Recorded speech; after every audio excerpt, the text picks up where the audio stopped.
Jadi kalau dalam politik, seorang Einstein pun tidak mampu menemukan formulanya, Bro.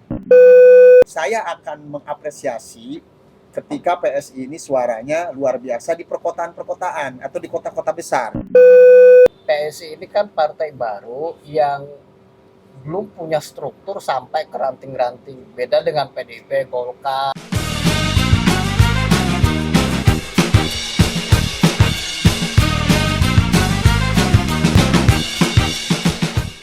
Selalu ada mukjizat dalam setiap pemilu. Mukjizat kali ini diterima oleh PSI yang dalam satu malam suaranya melonjak drastis. Begitu yang disebut ramai. mukjizat emang. Kayak berlebihan mukjizat mah. Makanya saya kan ngomongnya mukjizat, namanya juga mukjizat. Lebih Karena tepat. kita sulit mengkonfirmasi bagaimana suara PSI yang dari 2,6 itu naik menjadi 3, berapa persen setelah 3,5 ya. si rekap 3,1 tidur selama Seharian. beberapa hari. Dan dalam satu hari lonjakannya sampai ada yang menghitung sampai 70.000 suara kan lonjakannya. Makanya saya sebut mukjizat. Emang saya salah? Kalau untuk penempatan dalam kosakata itu salah. Oh, Itu Mukjizat tempatnya. itu asalnya dari Iya, Tuhan. Tuhan. bukan Ini ini. bukan Tuhan. jadi kalau dalam politik seorang Einstein pun tidak mampu menemukan formulanya, Bro. Formula menang dan formula kalah nggak ada yang bisa itu kalau dalam politik. Iya. Makanya saya sebut itu mukjizat. Tapi emang yang menarik itu munculnya PSI ini kan sudah lama sebenarnya ya. Sudah dari periode sebelumnya juga sudah ada. Yang ketuanya Grace langsung ya pertama-tama. Terus Tapi kemudian gara-gara ngomong kita PSI, Pak Andi nggak ngomong. yang sekarang Kenapa? Ya udah dengerin. Enggak, saya Ngomong-ngomong Pak, kenapa nggak mau ngomong? mau bicara. Oh iya Jadi, iya. PSI ini Ada kan beda partai ya? PSI ini partai baru pertama. udah 10 tahun lah. Ya, kemudian juga caleg-calegnya juga punten, maaf, di daerah-daerah kebanyakan juga pendatang dari luar yang ngadon lah dalam tanda petik. Ngadon tuh apa? Ngadon tuh Ngadon apa? itu, Migrasi. migrasi lah gitu kan. Oh. Dan masyarakat kan tidak begitu tahu. Saya akan mengapresiasi ketika PSI ini suaranya luar biasa di perkotaan-perkotaan atau di kota-kota besar, di kota-kota kabupaten kota yang sudah maju lah. Tapi kalau misalnya suara PSI ini ujung-ujung meledak di pelosok yang dalam, yang kita tidak tahu ada pengurusnya atau enggak gitu kan, ini ya wajar dipertanyakan semua orang. Itu saja yang mau saya bicarakan. Saya juga sering mempertanyakan sih. Cuman sebelumnya tidak mau menyebut partai itu kan di beberapa podcast saya. Cuman kan sekarang udah terkonfirmasi juga ke publik. Anomali pertama bahwa suara partai lebih besar daripada suara caleg. Itu belum ketemu itu rumusnya bagaimana. Iya, apakah ada masyarakat yang nyoblos partainya aja karena ada pengaruh Jokowi? Ya bisa jadi Karena karena suka dengan Jokowi terus anaknya jadi ketum, makanya udah pilih PSI. ya bisa jadi begitu. Tapi ya benar kata Pak Andi tadi. PSI ini kan partai baru yang belum punya struktur sampai ke ranting-ranting. Beda dengan PDIP, Golkar Yang sudah mengakar. yang memang sudah puluhan tahun, jadi struktur kepengurusannya itu sudah sampai di tingkat ranting.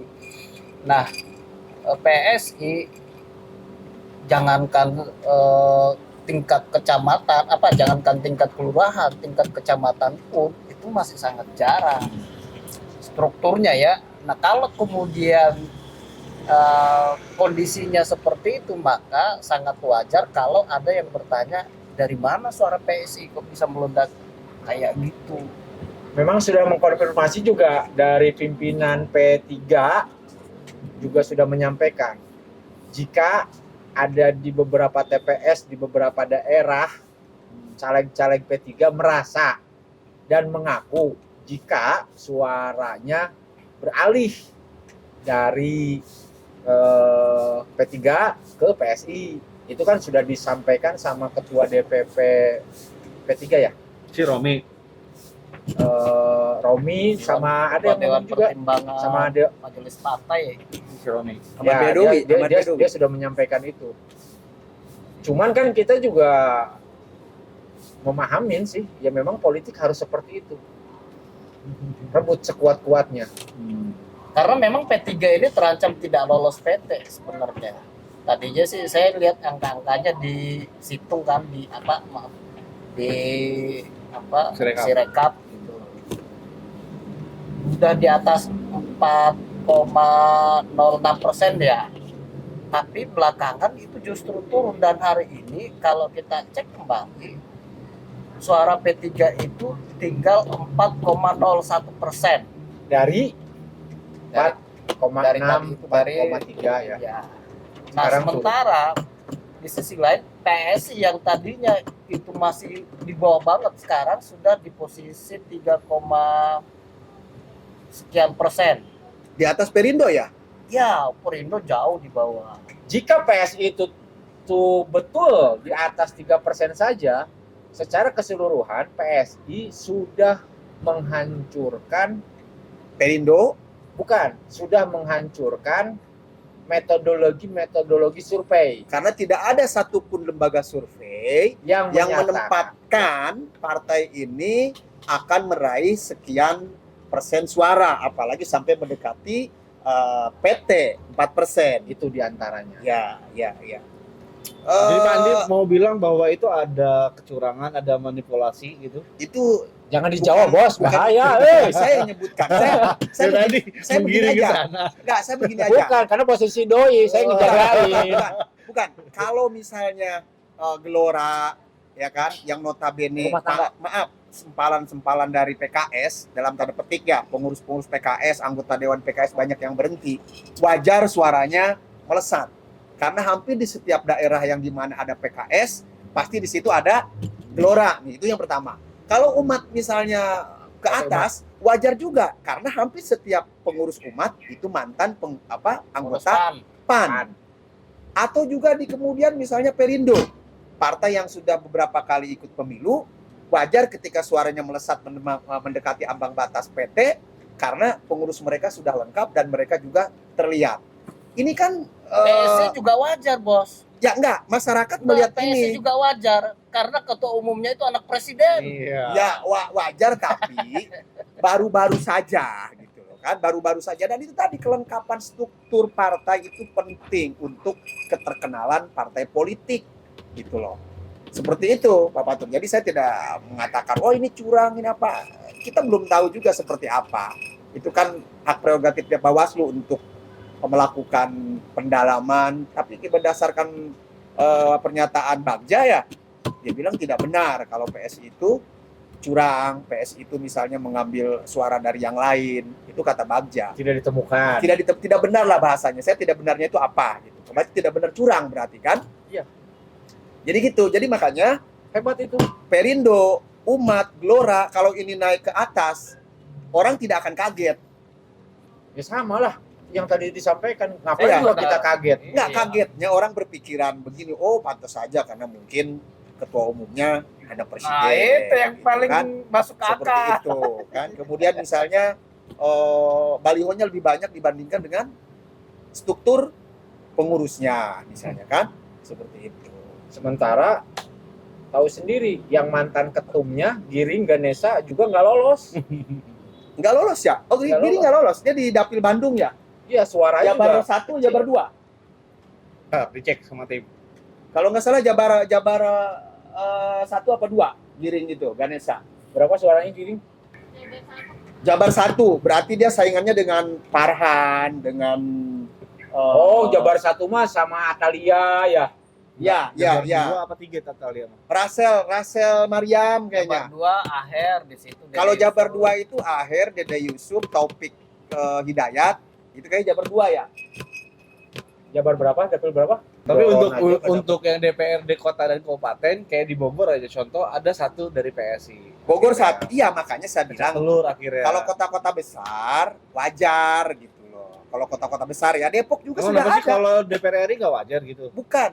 kita bicara di kota-kota yang jauh, yang kecil gitu loh. Besarnya Yang partai itu kan belum ada biasanya struktur yang belum partai ada di situ. struktur partai, kemudian juga pola pikir masyarakatnya masih sangat sederhana, gitu kan, tidak kritis dan lain sebagainya gitu loh. Nah, kalau Kota Bogor, Kota Bekasi, Kota Depok itu sangat memungkinkan sekali ada legislator-legislator yang terpilih. Seperti Depok tahun 2009 ada Pak Rama. DKI Udah Jakarta jadi, juga ya, ada. DKI Jakarta juga ada.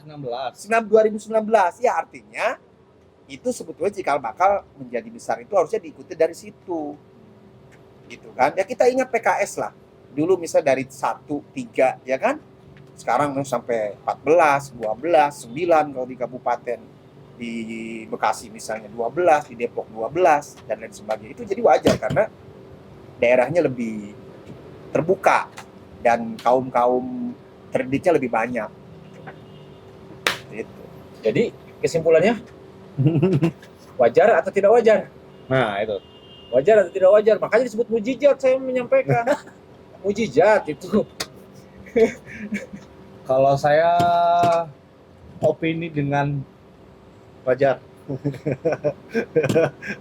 Wajar? Wajar dengan pengecualian. Wajar dengan wajar. Kayak audit BPK. Iya itu. OTP dong. Kan sudah selesai sebetulnya ketika Bawaslu sudah menyatakan tidak ada kecurangan yang dilakukan oleh PSI. Ini konfirmasi saja diskusinya ya. Jadi silakan publik yang akan menilai dari diskusi ini Kita apakah lihat. wajar atau tidak wajar. Kita lihat apakah nanti mencapai 4% atau tetap stuck di 3,15%. Batasnya itu tanggal 25 Maret ya. Semua data masuk aja ke KPU. Dan progres penghitungan suara itu kan sekarang udah di 65 sekian persen. Masih Versi 35. Sirekap. Ya. Tapi kan versi PSI manual juga sudah ada. 3,13%. Nah ini kan yang masuk tuh ya setengah lebih lah ya, masih memungkinkan nih suara PSI naik, dan bukan tidak mungkin bisa sampai 4, sekian persen, sehingga memungkinkan untuk lolos di parlemen, masuk di Senayan. Wajib lolos. Ya, Kenapa wajib? Ya nggak tahu. Mungkin karena sunahnya sudah dilakukan kali. karena ada anak presiden. Karena ada anak presiden. Masa anak presiden partai nggak lolos? Makanya jadi anak presiden. Banyak dulu mah. Ada yang nggak lolos. Oh, Tommy Soeharto ya. Iya. Tommy Ya, Soeharto. anak mantan itu mah wajar lah. Oh, mantan lolos. ya. Oh. Kan masih aktif. Nggak ada istilah mantan presiden, bro. Eh. Kan, peraturannya. Dulu inget gak ada istilah makan siang gratis, sekarang ada loh.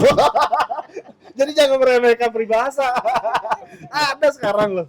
Makan siang gratis tapi buat anak kecil, buat anak. Mari kita perbanyak kopi, perkuat opini. Lagi nggak ngopi buat